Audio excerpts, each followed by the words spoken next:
Ok, bueno, pues gracias a Dios. Ahora comenzamos, ya que los niños suban, por favor, ahí a su lugar. Y vamos a continuar con nuestro estudio. Hoy tenemos la segunda parte del tema bajo la nueva ley, ¿sí? Hablamos hace 8 días acerca de lo que implica. Quiero seguir redundando un poco en los asuntos. El libro de Romanos más o menos tiene 5 partes principales y estamos nosotros ya en la segunda, que es bastante extensa. El asunto de la justificación. La primera es el asunto del pecado, ¿no? Ya vimos nosotros esa primera parte que tiene que ver, por eso recalcamos mucho e hicimos mucho énfasis en el asunto del pecado en la vida de los hombres. Y declara la Escritura que son 3 tipos principalmente de pecadores: los moralistas, los descarados y aún los religiosos no pueden escapar precisamente al pecado, ¿sí? Ahora, en esta segunda parte, y de 2, que igualmente está dividida en 2 partes, tenemos el asunto de estar bajo la nueva ley, porque evidentemente se deduce de que hay una nueva ley, por cuanto ya no es que nosotros estamos bajo las obras. De hecho, nunca fue el propósito de salvar al hombre por parte de Dios fundado en las obras derivadas de la ley.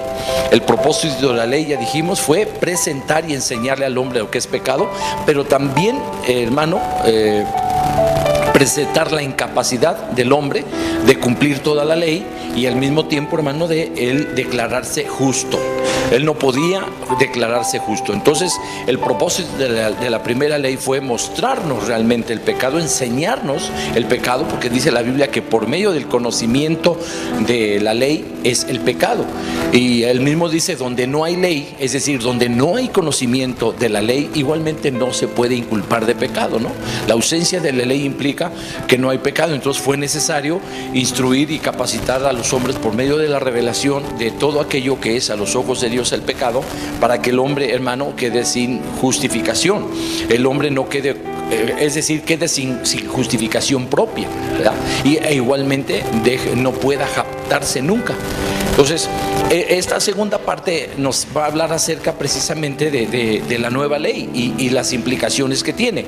Evidentemente, a lo largo de toda esta sección, más o menos hasta el capítulo 8, que es muy largo, hasta el capítulo 8 de Romanos, nosotros vamos a tener una disertación sobre los diferentes aspectos y enfoques, y se va llenando toda objeción a no guardar las reglas o los mandamientos de la ley escritos, no porque en sí sean malos, sino porque la actitud con la que se va a obedecer esos mandamientos es lo que opone la voluntad de Dios. Porque si va como un hecho de creer en Jesucristo, el hombre, por medio de esa fe, le adelanto con esto, el hombre es activado prácticamente, es preparado para poder ejercer los mandamientos o ejercer las instrucciones que Dios nos da. Pero si quiere hacerlo a título personal, independientemente de la fe de Jesús, esto jamás se va a lograr. Eso es lo que trata de explicarnos, o lo que concretamente explica el libro de Romanos. Entonces, le pusimos aquí, hermano, por encontrar alguna palabra que nos dé una idea, las estipulaciones de esta ley. Son unas estipulaciones. De hecho, la estipulación tiene que ver más con contratos, con pactos, con acuerdos, ¿sí? Donde más o menos las personas o las partes se ponen de acuerdo, hermano, y concluyen o se acuerdan sobre ciertas cláusulas para poder más o menos ajustarse a ellas, a manera de que ese contrato, ese compromiso se cumpla, ¿no? Se le conoce comúnmente como estipulaciones. A lo mejor la palabra pudiera haber sido, no sé, decretos, o podría haber sido cláusulas. Bueno, todo esto es lo que conviene a la ley, ¿no? Todo esto tiene que quedar siempre de manera inferior al concepto de ley. La nueva ley tiene esta serie de acepciones, hermano, en las que la primera cosa que encontramos es que la primera es la justificación, es un don de la gracia de Dios. ¿Dónde está esto? La palabra de Dios nos dice en el versículo 24 del capítulo 3 que la justicia de Dios por medio de la fe en Jesucristo para todos los que creen en Él. Es decir, la justificación es un don de la gracia de Dios, porque el versículo que le sigue inmediatamente nos va a hablar, nos va a completar la base sobre lo que esto se va a declarar, pero concretamente el versículo 24 nos dice: siendo justificados gratuitamente por su gracia, por su gracia, mediante la redención que es en Cristo Jesús. Y aquí la palabra que nosotros entendemos es que la justificación viene siendo en parte un regalo de la gracia de Dios. Esto es el don de la gracia, trae como resultado la justificación, ¿sí? En el texto original aparece la palabra dorean, que viene de doros o doron, que quiere decir lo que se regala, lo que se obsequia, un don, pero no exactamente significa una dádiva en ese sentido, un pequeño obsequio, no, sino algo realmente grande, algo muy valioso, algo muy importante. Entonces, cuando dice aquí que los creyentes son justificados gratuitamente, ahí se usa la palabra dorean, ¿sí? Es decir, como un don de la gracia de Dios, ¿sí? Somos justificados por la gracia de Dios. Lo primero que debe caber y manejarse siempre en la mente de nosotros es la justificación por la gracia de Dios, por el don de la gracia de Dios. Es decir, aquí se traduce gratuitamente, que significa que nosotros no tenemos que pagar ningún dinero, no tenemos que hacer ningún sacrificio, no tenemos que hacer ningún esfuerzo, no tenemos nosotros que anteponer o proponer nosotros algún mérito. Eso es lo menos que debe caber en nuestra mente.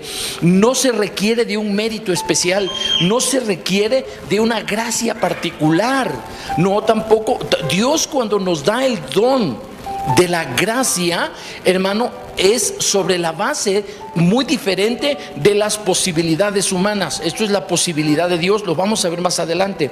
Entonces tenemos bien concretamente esta primera estipulación, digámosle así, como si fuera un acuerdo, como que si Dios dice al hombre: ok, yo te voy a salvar, bueno, pero debes entender que esta justificación, yo te voy a justificar, más bien debía decir así, yo te voy a justificar, y esta justificación es un don y es obra de la gracia que yo te doy, o sea, sin ningún mérito y sin todo aquello que nosotros dijimos, nada. Esto es absolutamente una decisión personal de Dios de dar su gracia, ¿verdad?, de manera individual. Y esta gracia, hermano, viene de forma gratuita, y esta gracia atrae gratuitamente la justificación.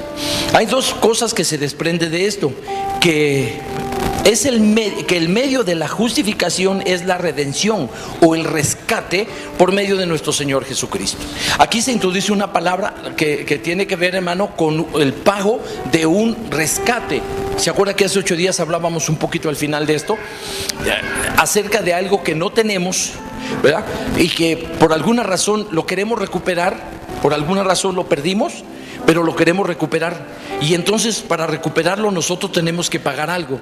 Entonces, Jesucristo mismo habló del rescate cuando dijo que el Hijo del Hombre había venido a salvar lo que se había perdido. Ahí está implícito el concepto del rescate. La redención no es otra cosa sino el rescate, el volver a adquirir.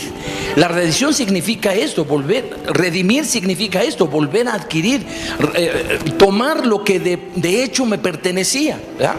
Nosotros eso ya quedó explicado en el pecado, porque causa nosotros no estamos en Dios, ¿verdad? Entonces Dios nos va a justificar, pero no es un acto meramente de la voluntad de Dios, no está basado en el sentimiento de Dios, en la buena voluntad de Dios, ¿sí? No está basado solo en el amor de Dios, aunque esto está claramente implícito. El Espíritu Santo quiere que vayamos un poco más lejos. Esto tuvo que lograrse no solamente mediante un acuerdo verbal de Dios, es una decisión de Dios sobre la base de un sacrificio. La redención, hermano, se logra mediante un sacrificio, que es lo que está diciendo la palabra, ¿sí? Que Jesucristo es la ofrenda satisfactoria de la justificación. Es la segunda parte de esta cláusula, ¿no? Que Jesucristo es la ofrenda satisfactoria de la justificación. Dice el verso 25: a quien Dios puso como propiciación por medio de la fe en su sangre. ¿Sí? Aquí se especifica cuál es la base de la justificación. La justificación no viene, vuelvo a repetir, la justificación no viene solo como un acto amoroso de Dios, no, sino que necesita una base, necesita un fundamento y necesita una parte que active, vamos a decir, ese acto de justificación. Y eso es, hermano, que Dios decide poner a Jesucristo en propiciación, como dice aquí la palabra de Dios. Esta propiciación significa, hermano, la cobertura que tiene Dios completamente de las condiciones que se requieren para volver al hombre a su estado original, y eso es que se pague un precio de sangre. La Biblia enseñó más arriba que todos pecaron y quedaron completamente destituidos o ya desaprobados por Dios, ya no fueron aprobados por el Señor. Este estado del hombre en el que nosotros no teníamos ningún acceso fue conquistado mediante el acto de Dios de entregar a su Hijo Jesucristo para que Él se convirtiera en una ofrenda de sangre que pudiera satisfacer plenamente las demandas de la justicia o de la afrenta hecha a la santidad de Dios. Por eso Dios le dijo a Moisés que hiciera un propiciatorio. Es caforet, me parece que esa es la palabra en hebreo, caporet, que significa una cubierta o una tapa del arca. Pero dio especificaciones: tenía que ser hecha de esta madera de acacia, tenía que estar forrada más bien de hecho tenía que ser totalmente de oro, los querubines totalmente de oro, tenían que ser labrados a martillo, los querubines debían tener el rostro uno frente del otro, pero mirando hacia la tapa, hacia abajo. Y nosotros en griego es gilasmos, yo sí me acuerdo muy más bien de esta palabra, y habla acerca, hermano, precisamente del lugar donde el sacerdote entraba una vez al año y salpicaba con el dedo 7 veces para, hermano, hacer la expiación por el pueblo. Él tenía que presentar la sangre ahí. Los querubines, hermano, de gloria que cubrían ese propiciatorio o ese gilasmos, hermano, veían la expiación hecha por el pueblo, que apuntaba a la expiación que el Señor Jesucristo un día iba a hacer. Él entonces, como ya hemos explicado en otros estudios, el Señor Jesucristo en el momento del padecimiento de la cruz, Él es tanto la ofrenda por el pecado, es la ofrenda que va a satisfacer las justas demandas de la ira de Dios. Esto es muy importante. Él es la ofrenda que aplaca la ira de Dios, las justas demandas de la ira de Dios, por todo lo que ya hemos explicado del pecado en el pasado, como que es una mancha en la santidad, como que es un desafío y lo que es también una injuria. Entonces todo esto que es el pecado a los ojos de Dios, y que como resultado de ello la ira de Dios estaba contra todos nosotros, la ofrenda de Jesucristo, la ofrenda de su propia sangre, Él se presenta tanto como sacerdote. Cuando está en la cruz se presenta tanto como sacerdote, al mismo tiempo como la ofrenda misma que es aceptable a Dios. En ese sentido es una propiciación, un gilasmos, que quiere decir que satisface todas las demandas de la ira de Dios, y en consecuencia significa que ahí se hace posible la redención del hombre. Se hizo posible todo aquello que es la restitución del hombre y la restitución o restauración de la creación, porque más adelante Romanos va a hablar de esto, que la creación gime aún y aún está en dolores de parto hasta ahora, esperando, hermano, la manifestación de los hijos de Dios. Esto es lo que dice la palabra del Señor. Entonces, gracias, Valor. Gracias. Esto es lo que dice la Escritura. Entonces, este acto de la propiciación de parte del Señor, hermano, tiene específicamente que ver con la acción de recibir de parte del Padre, hermano, la ofrenda de Jesucristo, su propia vida, puesta, hermano, en expiación, es decir, para limpieza, para purificación de los pecadores. Y esa se convierte precisamente en la base sobre la cual Dios va a justificar. Así que la justificación, concluimos, no es solamente un acto de la buena voluntad de Dios, como pudiera pensarse, sino que Dios quería fundamentarlo, hermano, en la demanda justa de su ira, que por causa de eso nosotros debiéramos haber muerto. Por causa de ellos nosotros debiéramos haber quedado junto con Satanás y sus demonios, debíamos haber quedado expuestos al lago de fuego que arde con azufre. Todos los seres humanos hubiéramos quedado expuestos a eso. Pero Dios, hermano, encontró la manera, o preparó la manera de que el hombre fuera redimido. Por eso la justificación necesita de la redención, que es el rescate del hombre por parte de Dios. Pero para que ese rescate se verifique, la sangre debe presentarse a los ojos de Dios. Por ahí alguien en alguna ocasión había dicho que el diablo exigía, y el diablo no tiene que reclamar nada. Ese tipo no le toca nada, está despojado, es un pobre diablo, eso es todo. A él no se le tiene que pagar nada, a él no le debemos nada, hermano, ¿sí? Quien ofendimos fue a Dios. Quien fue ofendido, quien fue agraviado, quien fue ultrajado es Dios. Entonces a Él es al que se debe pagar, hermano, la expiación. Y Jesucristo satisfizo completamente el requerimiento de la justa ira de Dios. Cuando esto pasó, aquí está, a ver, aquí está. Ahí, usted puede, ahorita lo vemos. Gracias. Cuando Jesucristo pagó, el Señor quedó plenamente satisfecho. Las justas demandas se anularon en ese momento en el corazón de Dios, y toda la voluntad de Dios se volcó a favor precisamente del hombre. Por eso aquí se van a manejar en dos ocasiones, se va a manejar una preposición griega que es en, ¿sí?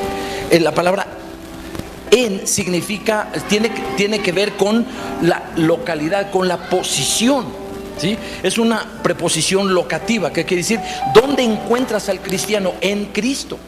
Él está en Cristo, él está posicionado. El hombre, el creyente ha sido trasladado a Cristo, y solamente encuentra justificación si está en Cristo. Y si este hombre tiene fe en la sangre de Cristo, o sea, en el sacrificio expiatorio de Cristo, es lo que va a explicar más adelante la palabra. La segunda, antes de pasar a la segunda estipulación, queremos decir esto. Mire, capar, bueno, se ha traducido en castellano principalmente como propiciatorio, o lugar del perdón, el lugar santísimo, o el trono de la gracia, o trono de misericordia también, cubierta o tapa, y se refiere a una plancha o cubierta de oro que reposaba encima del arca del testimonio, de pie y frente a frente sobre la tapa del arca o propiciatorio había dos querubines, ¿verdad? Que eran los querubines de gloria, cuyas alas se extendían hacia adelante. Bueno, ya tiene ahí. Entonces sí es caporet la palabra, ¿sí? Porque viene ahí capar.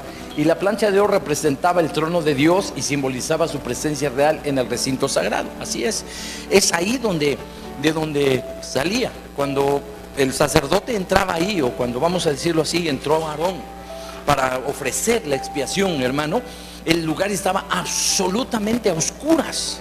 Era una tiniebla densa. ¿Cómo es que se dirigió, hermano? ¿Cómo es que se dirigió Aarón hacia ese lugar? Precisamente por la presencia literal de Dios en medio de esos querubines, a través de su luz maravillosa. Lo único que podía dirigir al sacerdote hacia ese lugar es la luz de Dios, ¿verdad? Entonces ahí estaba la gloria de Dios. Ahí tenía que rociarse, salpicarse 7 veces la sangre de la víctima en esa ocasión. Ok, ahora, claro, eso es solamente la sombra de lo que Jesucristo vino a hacer en la cruz del Calvario hace ya casi 2000 años. Entonces Él ha cubierto, en ese sentido, Él ha cubierto completamente todos nuestros pecados. En ese sentido, Él es nuestra expiación, es decir, nuestra cobertura. Él es el que responde por todos y cada uno de nosotros. Porque esta gracia y esta justificación, la Biblia enseña que solamente es a los creyentes. Se lo pruebo aquí en el versículo 22. Dice, la justicia de Dios por medio de la fe en Jesucristo. ¿Para quién es? Déjeme decir, por medio de la fe en Jesucristo, para todos los que creen en Él. Esa última para todos los que creen en Él. Entonces, está claro, hermano, que tiene una amplia oferta. La salvación tiene una oferta muy amplia, pero está restringida por el acto de creer, es solo para los creyentes. Al final de cuentas, los únicos que pueden salir justificados son los creyentes, son los que creen en Jesucristo, como dice aquí, y más adelante en el otro versículo dice que creen en la sangre de Jesucristo. Entonces, creer en Jesucristo significa creer en la persona y creer lo que Él hizo y creer en Él como Dios y creer en Él como Salvador, como el restaurador de mi vida, de mi alma, el que compone todas las cosas que yo tengo descompuestas. Ese es un acto. Pero también creer en la sangre, que decir, creer en el sacrificio significa que yo no podía ser arreglado, yo no podía ser curado o sanado, o yo no podía ser restaurado a menos que Cristo Jesús hubiera muerto. Es decir, fue necesaria la muerte de nuestro Señor Jesucristo para que toda mi deformidad se transformara y cambiara en la misma imagen de nuestro Señor Jesucristo, por medio del cual nosotros somos aceptos al Padre. Bien, que la segunda cláusula dice que todos los creyentes son justificados por la fe en Jesucristo y por la fe en su sangre. Queda aclarado esto. Tercero, la justificación es la manifestación de la justicia de Dios ofrecida al creyente en dos formas. Es un indicio o un acto que se le llama aquí pasar por alto, que es el versículo 25, quiero que leerlo con usted, que dice: a quien Dios puso como propiciación de la mitad por medio de la fe en su sangre, para manifestar en su justicia a causa de haber pasado por alto en su paciencia los pecados pasados. Aquí más o menos, hermano, significa que los pecados cometidos por los hombres antes de la venida de nuestro Señor Jesucristo, de hecho, antes de su sacrificio, todos esos pecados fueron puestos aparte. Es decir, ninguno de esos pecados fue perdonado en el sentido como la Biblia enseña lo que es el perdón. Porque el perdón, según Dios, significa el borrar el pecado, el eliminarlo. Algunos me pueden objetar y decir, bueno, cuando pecó David, ¿por qué Dios remitió su pecado? Es decir, ningún pecado fue remitido, ningún pecado de los hombres fue remitido. Entonces, ¿qué significa ese contrasentido? ¿Por qué entonces el profeta le dice a David, tu pecado ha sido remitido? ¿Sí? Ahora, yo le voy a explicar. Porque el pecado tiene su origen en el espíritu del hombre. Es una obra de la carne y tiene que ver con la naturaleza carnal del hombre. Ahí comienza. Pero el pecado se manifiesta a través de una obra física. ¿Correcto? Hay pecados del espíritu y hay pecados de la carne. Los pecados del espíritu normalmente se mantienen ocultos, están en el interior del ser humano. Pero los pecados más públicos se manifiestan a través de las obras perniciosas que los hombres hacemos. Entonces, todos los pecados antiguos, hermano, fueron puestos aparte. Entonces, ¿qué significa esto? Entonces, sí se le remitió el pecado a David, ¿o no? Sí, pero le voy a decir cómo. A él se le remitió el pecado desde el punto de vista civil. Civilmente, y la ley estaba junta, por decir, la ley civil y la ley espiritual, la ley religiosa, le llamémosle así, estaban juntos, no había diferencia, como hoy nosotros lo concebimos, ¿no? Entonces, a David le fue remitido el pecado civilmente, para que él no fuera muerto apedreado por la congregación, porque esa era la sentencia. Para el adulterio no había sacrificio. ¿Estamos de acuerdo? Había varios pecados, algunos eran pocos, pero esos había, por ejemplo, la brujería o la blasfemia contra el nombre de Dios, ¿verdad? No había sacrificio contra eso. Todos los pecados, muchos pecados tenían sacrificio y se podían ofrecer animales. Pero ese pecado, el adulterio, concretamente, no tenía sacrificio. El hombre tenía que morir. El hombre y la mujer debían morir. Eran adúlteros y debían ser apedreados. Pero ¿qué fue lo que Dios hizo? Perdonó civilmente el pecado de este hombre, porque este hombre se arrepintió desde su corazón y declaró con sus labios que había pecado contra Jehová y se atuvo a lo que Dios dispusiera de su vida. Que entonces, ¿qué Dios hizo? Entonces Dios tomó el pecado de David, tomó ese pecado, y ese pecado que es una obra de la carne, ese pecado que es obra del espíritu y la naturaleza pecaminosa del hombre, tomó ese pecado y Dios lo puso aparte como sería aquí, la palabra para esto es endexis, ¿sí?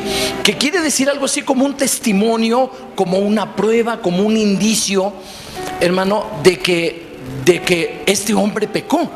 Entonces esto hay que ponerlo, es como cuando en un caso de homicidio de momento no puede ser resuelto porque se acabaron, pero se reunieron pruebas de que existió un delito. Entonces estas pruebas se ponen en un archivo. ¿Estamos de acuerdo? Y algún día, si aparecen nuevas o se reabre el caso, la persona que reabre el caso tiene acceso a ese archivo, hermano, y ahí tiene pruebas o tiene indicios. Por eso es correcto decir pasar por alto. No existe la palabra pasar por alto, literalmente en griego no existe, sino que existe esta palabra endexis y que es correctamente traducida porque da a entender lo que significa. Son indicios, son evidencias y son pruebas de que efectivamente el pecado existió. Entonces se ponen aparte, ¿sí? No es un caso cerrado, es un caso, hermano, que está puesto aparte. A todos los hombres, y en este caso, como ejemplo, David, le fue tomado ese y muchos otros pecados, pero ese pecado específicamente le fue tomado y fue tomado como indicio de que David había pecado. O sea, no fue remitido, su caso permaneció abierto, pero ¿qué hizo Dios? Solamente lo archivó y Dios pospuso el juicio. Es decir, o sea, todavía el juez se abstuvo de declarar una sentencia. ¿Por qué? Porque Dios tenía preparada la manera y la forma en el tiempo en la que Dios iba a tratar con ese pecado de David.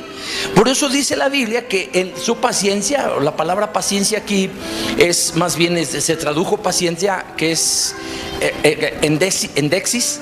Sí, se tradujo paciencia, pero que en su forma de indicio Dios guardó esto y que posteriormente Él lo iba a tomar, iba a reabrir el caso, lo iba a revisar, aleluya, váyase preparando, lo iba a revisar y lo iba a eliminar por completo.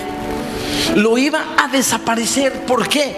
Porque tuvo que venir el Señor Jesucristo y el pecado por el que debió haber sido condenado en el infierno David, hermano, Dios tomó ese pecado y lo cargó en los hombros de Jesús.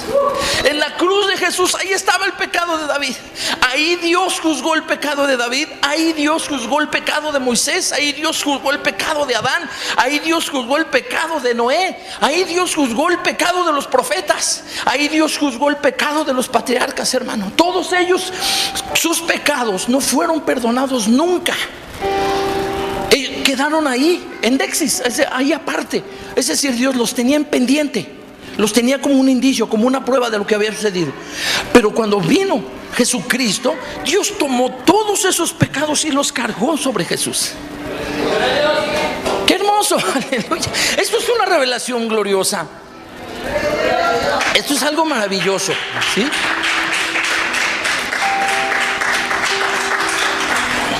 Ahora, ¿cómo Dios trata el pecado actual? El pecado actual no es puesto por alto. El pecado actual no es un indicio solamente. Existe otra forma: la retención o el perdón de pecados. ¿Sí? La retención significa que los pecados continúen en los hombres, su culpabilidad continúa mientras ellos no se arrepientan y acepten el sacrificio expiatorio de Jesucristo por su vida. Sus pecados son retenidos en ellos, están en ellos y los cargan ellos, ¿sí? Hay dos maneras, hermano, en la que el pecado se juzgó. En la antigüedad fue pasado por alto, digámoslo así, fue puesto aparte. O sea, tenemos un pollito, decía Dios, que nos vamos a comer tú y yo en el futuro. Dios lo puso aparte, ok. Pero ahora no. Ahora el pecado o es perdonado por Dios, y al ser perdonado, Dios lo borra, lo elimina, lo mata, lo consume y lo desaparece para siempre. Oh, no, gloria al Señor.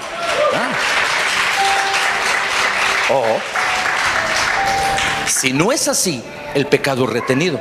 Por eso Dios le dijo a Pedro, o le dijo a los apóstoles cuando él les dio la autoridad: a quienes remitiereis los pecados, les van a ser remitidos o perdonados, pero a quien se los conserves les serán conservados, o sea, serán retenidos los pecados en el individuo, ¿sí? Entonces, la forma de tratar con el pecado actualmente es diferente. Hoy los pecados, vuelvo a repetir esto, perdone que lo haga, ser tan redundante, pero hoy los pecados de los hombres o son retenidos por ellos o son perdonados por Jesucristo.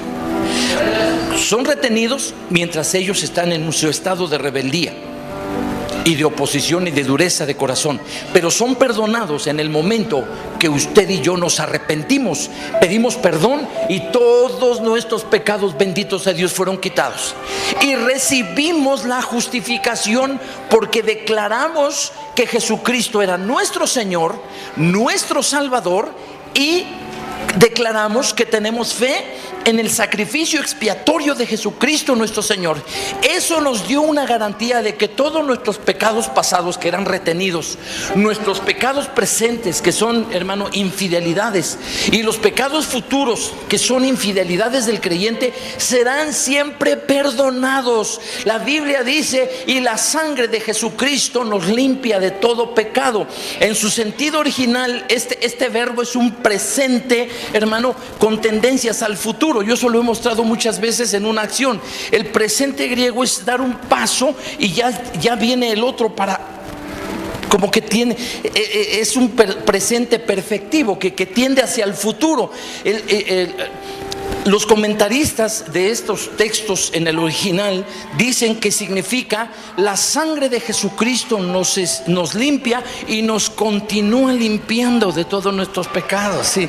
Va a estar continuamente. Uno de los logros de la justificación es que nuestras infidelidades, o como dice el Salmo, más nuestras rebeliones, tú las perdonarás. Ellos hablaban en un futuro que no tenían, pero hoy nosotros tenemos la realidad en Jesucristo de que nuestras rebeliones son perdonadas por nuestro Señor y Salvador Jesucristo en nuestro estado de justificados. Así es. ¿No? Somos justificados, significa que nuestras rebeliones están siendo continuamente limpiadas. ¿Por qué? Porque nosotros lo estamos continuamente solicitando también. Porque la gracia es lo que hace en el corazón del hombre, llevarlo para que él se mantenga, vamos a decir, la gracia lo capacita para que él se mantenga en ese estado de justificación, en ese estado de arrepentimiento y en ese estado de confesión. Ok, yo no hago el bien que quiero, dijo Pablo, sino el mal que no quiero, eso hago. Y esa es una ley, pero gracias sean dadas a Dios por Jesucristo, el cual nos lleva de triunfo en triunfo, bendito sea Dios. Pablo mismo decía: miserable de mí, ¿quién me librará de este cuerpo de muerte? Porque el mal que no quiero hacer, eso es lo que hago. Estoy adelantando un poco eso, pero dice: pero pues igual es una ley del pecado y ni modo, me lleva como esclavo, como cautivo, me obliga. ¿Qué quiere decir? Que el pecado debe ser algo así como una infidelidad, un incidente en el creyente. No es un gusto y un deleite y un apartamiento de Dios, porque quien hace esto se le considera un apóstata. El pecado en el creyente es continuamente lavado por la sangre de Cristo Jesús, y él continuamente es justificado por la fe en su sangre preciosa.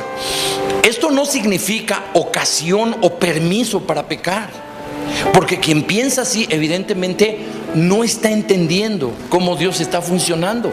Más bien, la Biblia nos está diciendo que el hombre no se va a salvar por las buenas obras, pero tiene la obligación de hacer la voluntad de Dios el resto de su vida. Eso es lo que va a desarrollar el apóstol Pablo más adelante en otras epístolas. Pero continuamos aquí en este caso. Entonces, la justificación es la manifestación de la justicia de Dios también. En tercer lugar, ofrecida al creyente, primero como indicio, como prueba, puso por alto los pecados, pero que la justicia, ahora en el inciso B, si gusta, que la justicia es revelada en el tiempo de Dios, que es lo que dice el versículo 26, dice aquí: con la mira, es decir, con el propósito, con la visión de Dios de manifestar en este tiempo su justicia. Fíjense qué maravilloso. Dios permitió muchas cosas en la antigüedad, pero Él tenía la mira, la forma de bendecirnos a nosotros con la realidad. En el pasado fue una sombra. ahí, ¿qué fue lo que hizo Dios? Ahí en el pasado, lo que sucedió fue que Dios apartó los pecados y los puso aparte de los hombres, ¿verdad? Con el propósito de justificarlos en el sacrificio de Cristo Jesús, ¿sí? Ahora nosotros, en este sentido, tenemos que pertenecemos a este tiempo de Cristo para acá, de la resurrección de Cristo para acá. Nosotros que pertenecemos ahí somos los que podemos ver esta que se llama la justicia de Dios, ¿sí? La justicia de Dios se fue revelando poco a poco. Comenzó en el capítulo 17 digámosle así, capítulo 17 de Génesis, donde Dios le dice a Abraham, a Abraham le dice, ¿verdad? Creyó Abraham a Dios y le fue contado como justicia. Es decir, él estuvo preparado para ser justificado. Sus pecados fueron puestos aparte, y cuando Jesús padeció, ahí fueron cargados los pecados y él fue justificado. Porque ningún ser humano se salvó en el sentido como nosotros lo tenemos ahora, sino que fueron puestos aparte. Los rabinos nos hablan acerca de que había dos lugares en el Seol: el seno de Abraham, donde estaban los que iban a ser justificados, bueno, para los judíos los llamados justos, y para nosotros que tenemos más conocimiento, los que iban a ser justificados plenamente. Y del otro lado estaban los réprobos, o sea, los perdidos, los que no tenían ya ninguna oportunidad de salvación, que en una forma de parábola el Señor nos lo ilustra en la parábola del rico y Lázaro, donde el pobre, el Lázaro, está en el seno de Abraham siendo consolado ahí y esperando la predicación de Jesucristo, porque la Biblia dice, el apóstol Pedro, que Jesucristo descendió a las partes más hondas de la tierra para predicar su victoria. Por un lado, aquellos que esperaban la consolación, ¿verdad?, anunciada por los profetas, por la palabra de Dios, y por otro lado, demostrarle a los perdidos, a los réprobos, que aquello que había sido prometido finalmente se cumplió. Y personalmente la promesa, hermano, personalizada en nuestro Señor Jesucristo, se presentó para que Dios quedara plenamente justificado, si es que era juzgado. Ahí estaba el Señor Jesucristo manifestándose como verdad, como que aquello que fue prometido finalmente se cumplió, como testimonio. Por eso dice la Biblia que le fue predicado el evangelio a los muertos, le fue predicado el evangelio a los espíritus encarcelados, en la muerte de Jesús. Eso sucedió. Bueno, cuando Jesucristo resucitó, bueno, ya sabemos nosotros los justos también, dice que la Biblia que después de la resurrección de él, muchos fueron levantados y aparecieron a muchos, dice la palabra de Dios. Bueno, pero ese es un misterio y hay muy poca información de eso, pero ahí está un misterio, pero es un hecho. Esto nos lo muestra Dios para demostrar que Él hace todas las cosas, aunque pasen los años y los siglos, Él no se olvida de nada y lo va a hacer y lo va a cumplir, dice la palabra. Y por último dice aquí, en cuarto lugar, que la justificación por la fe elimina la jactancia, ¿verdad? Tenemos aquí entonces, el versículo 27 dice: ¿dónde pues está la jactancia? Queda excluida. ¿Por cuál ley? ¿Por la ley de las obras? No, sino por la ley de la fe. Es decir, esta nueva ley elimina cualquier indicio de jactancia de parte de los seres humanos, de decir yo soy salvo. Mucho de lo que nos decía la reflexión bíblica, me felicité en el corazón delante de Dios, porque dije, qué bueno, el Espíritu Santo siempre nos adelanta unas pequeñas semillitas de fe, ¿verdad? Es lo que estaba testificando hace un momento la hermana Rocío, al hablarnos acerca de cuando los hombres se autojustifican basándose en sus buenas obras o en su visión interna de ser buenos, ¿verdad? Bueno, no podemos negar que la persona a sí mismo sea buena, pero es buena solo a los propios ojos de los hombres, como decíamos hace un momento, justos a los propios ojos de las personas. Pero aquí lo importante es aparecer como justificados, no a la gente ni a mi mismo criterio, es aparecer justificado a los ojos de Jesús. Y para ser justificado a los ojos de Jesús, yo tengo que seguir el proceso, tengo que arrepentirme, tengo que confesar, tengo que creer en Jesucristo y tengo que creer en el sacrificio de Jesucristo para ser justificado. Claro, cuando yo creo, me convierto en un creyente y la justificación es exclusiva de los creyentes. La justificación no es de todos los hombres, aunque más adelante Dios va a decir, Dios es solamente Dios de los judíos o Dios de los gentiles, de todos. Dios es Dios de todos los hombres, pero no todos los hombres obedecen, no todos los hombres creen, ¿sí? No todos los hombres van a creer, ¿no? Dios es Dios de todos los hombres, como dice más adelante aquí la palabra, el versículo 29. ¿Es Dios solamente Dios de los judíos? No. ¿No es también Dios de los gentiles? Sí, ciertamente también de los gentiles. Ahora, lo que va a incluir el versículo 30 es algo muy bonito, porque dice, porque Dios es uno y Él justificará por la fe a los de la circuncisión y por medio de la fe a los de la incircuncisión. Aparentemente son dos cosas diferentes, pero no tiene ninguna diferencia. Cuando usted lo estudia, la única palabra que cambia aquí es una preposición griega que es dia. Dia se traduce comúnmente así como por medio o a través de, ¿sí? Dia casi siempre se utiliza en el caso acusativo o en el caso instrumental, pero en el caso instrumental, dia, como el medio a través del cual las cosas se van a lograr. Si es el recurso mecánico, digámoslo así, el recurso, ¿verdad? Dia. Entonces, la primera expresión, algunos comentaristas, hermano, están de acuerdo en decir que la primera expresión, porque las dos están en genitivo. El caso genitivo, usted sabe que es siempre un caso de pertenencia o de derivación. Sí, exactamente. Es un caso en el que, si yo digo, este tapón es de la botella, pues es cierto, porque pertenece a la botella. Ahí estoy utilizando el caso genitivo. Está ahí en griego y ahí en español. Ok. Las dos veces utiliza este caso gramatical genitivo, dando a entender la procedencia. Entonces, cuando dice aquí la palabra, porque Dios es uno y Él justificará por la fe a los de la circuncisión y por medio de la fe a los de la incircuncisión. Ahora, aquí está hablando de algo muy importante, no está diciendo a todos los hombres, está, ¿cómo se llama esta? No, la no circuncisión es no sé qué. No recuerdo cómo se dice esta palabra, pero es más o menos lo mismo. Es decir, la primera parte, en su sentido de pertenencia a los judíos por elección para un propósito específico, ¿sí? Que esto no los capacitó para ser salvos ni para ser justificados, ¿sí? Sino solamente con una pequeña ventaja, que ya la vimos unas 3 semanas atrás, la pequeña ventaja que les fue confiada la palabra de Dios. Bueno, ellos fueron elegidos y en ese sentido esta preposición está diciendo, por causa de su elección, ellos van a ser justificados por la fe. Pero los incircuncisos, pero que creen en Dios, aquí no se dice los incircuncisos físicamente, pero que creen en Dios, ellos serán justificados por medio de la fe, a través de la fe. Es decir, ellos encuentran el recurso en la fe se convierte en el recurso para ser justificados. Sí, lo mismo, solamente se enfatiza, hermano, que la salvación o la justificación es para ambos, para unos y para otros, bendito sea Dios. Luego dice aquí, luego por la fe invalidamos la ley, en ninguna manera, sino que confirmamos la ley, o como yo escribo aquí, la fe es validada por medio de, la ley es validada por medio de la fe. Ahora, ¿qué significa?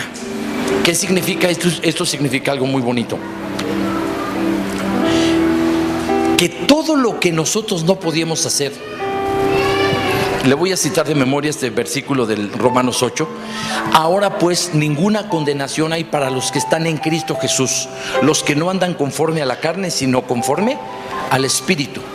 Porque la ley del Espíritu de vida en Cristo Jesús me ha librado de la ley del pecado y de la muerte. Esa es la nueva ley, es lo que ha hecho, son los resultados. Porque lo que era imposible para la ley vieja, por cuanto era débil por la carne, Dios, enviando a su Hijo en semejanza de carne de pecado y a causa del pecado, condenó al pecado en la carne, para que la justicia de Dios, la justificación de Dios, se cumpliese en nosotros, que no andamos conforme a la carne, sino conforme al Espíritu. ¿Cómo es andar conforme al Espíritu? Justificados. No significa la persona que ora mucho, no significa la persona que ayuna mucho, no significa la persona que diezma mucho, no significa la persona que ofrenda mucho, no significa la persona que evangeliza mucho. Eso no es. Se refiere a la obra de Jesucristo en la justificación, ¿sí?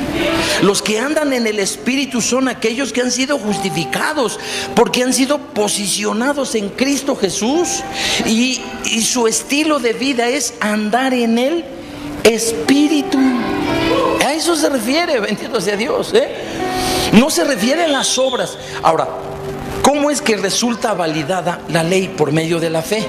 Ahora, el hombre que ha sido justificado por medio de la fe, esa misma fe, nosotros explicamos hace 2 semanas esto, que la gracia es como un catalizador de la fe que todos los seres humanos tienen, ¿sí? Pero que la fe es liberada por la voluntad y el deseo de la persona, o es atrapada. Son las personas que no quieren recibir el amor por la verdad. Entonces, la gracia, hermano, capacita nuestra fe para que a su vez la fe nos permita ponernos o posicionarnos en el sitio específico desde donde vamos a obedecer la ley, pero en Cristo Jesús, ¿sí? Alabado sea Dios. No quiere decir invalidamos la ley, no. Eso el apóstol Pablo dice, no estoy hablando en contra de la ley vieja, no estoy hablando en contra de ella.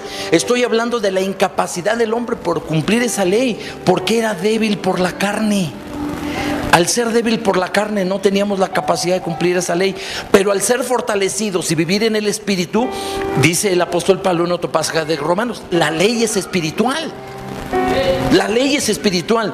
Y si yo vivo en el Espíritu por medio de la justificación, entonces yo puedo acercarme para obedecer la ley. Y aún así, la gracia seguirá completando lo que nos falta, porque no se basa solamente en buenas intenciones. No todo nos va a salir tan bien, correcto. ¿Por qué? Porque las limitaciones humanas, mientras estamos en este cuerpo de carne, vamos a tener limitaciones humanas y no vamos a alcanzar la medida. Pero para eso tenemos la gracia de Dios, y para eso hemos sido justificados, para poder llenar el corazón y satisfacer el corazón de Dios por nuestra dirección y la orientación de nuestra vida hacia la obediencia. Aquí queda totalmente eliminada esa blasfemia del infierno en la que algunas personas se atreven a decir, yo puedo hacer lo que yo quiera, al fin estoy justificado y vivo en gracia. No, porque se ve que no fue justificado y de hecho puede ser un réprobo que está metido en una iglesia.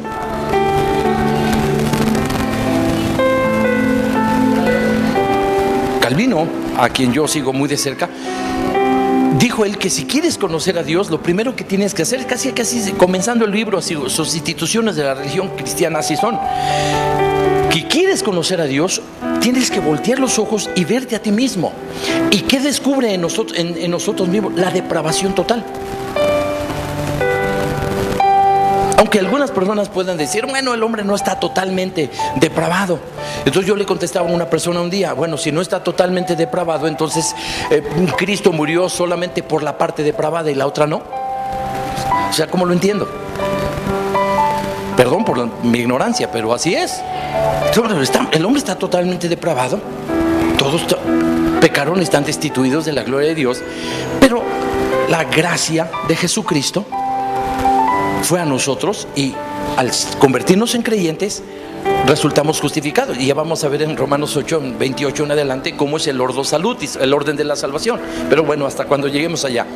Pero mientras en este tanto nosotros decimos, no podemos nosotros usar los recursos espirituales de Dios como ocasión para pecar. Es decir, esto no es permiso para pecar, no es permiso para hundirse otra vez en la inmundicia. Y los apóstoles en sus diferentes epístolas van a recalcar mucho este hecho. No podemos nosotros ir más allá de lo que la palabra de Dios dice. No podemos interpretar, bueno, no hay problema. El hecho de que yo diga que todos nuestros pecados presentes, pasados y futuros van a ser perdonados, está bien, pero esto es contingente. El pecado futuro es contingente, hermano. El pecado no debe ser como dice la Biblia ahí, no reine pues el pecado en vuestros cuerpos mortales, de modo que lo obedezcáis en sus concupiscencias. Ahí el apóstol Pablo está diciendo no reine el pecado, y está utilizando uno de los dos adverbios que existen en griego para determinar el no, y no utiliza u o uk, que es absolutamente no, sino que está diciendo me, es decir, que no haya la posibilidad de que el pecado siga reinando en ti. Eso es más o menos lo que quiere decir. En otras palabras, se reconoce la debilidad humana, pero también la decisión de querer seguir buscando a Dios y de ajustarse por la fe a la gracia de Dios para completar lo que yo no alcancé a hacer, ¿verdad? Para completar, vamos a decir, la justicia que me falta, Dios la completa en Jesucristo, nuestro Salvador. Entonces, la idea de todos los apóstoles es que los hombres no se abandonaran a eso. Ahora yo le digo, ¿por qué el pecado es contingente? Ahora el pecado en nosotros es contingente, porque puede ser o no puede ser, y en consecuencia puede desaparecer. ¿Cómo le pruebo esto? Usted se vio tentado a hacer algo, no sé, ayer o la semana pasada. Estuvo a punto de poner su mano en algo que es pecado, pero usted decidió no hacerlo. ¿Existe ese pecado en la actualidad? No. No tanto porque Dios lo perdonó, no, sino sencillamente porque usted no lo trajo a la realidad. Por eso se habla de contingencia. Puede ser y no puede ser, y en consecuencia puede desaparecer. ¿Qué quiere decir? Que el pecado es contingente en el futuro. No quiere decir que la justificación yo lo voy a utilizar para darme las libertades de pecar cuanto yo quiera. Gloria a Dios, bendito sea Dios. Entonces la ley es validada por medio de la fe. En otras, validada en ese sentido es como activada, ¿no? Entonces la fe me capacita para acercarme en obediencia a lo que Dios me pide, y que, como dice el libro de Efesios, que nosotros no somos salvos por obra, sino que somos salvos para buenas obras, las cuales Dios preparó de antemano en la ley para que anduviésemos en ella. Ya podemos andar en la ley por cuanto nosotros fuimos habilitados en la justificación. Y no solo eso, sino las otras bendiciones que trae el orden de la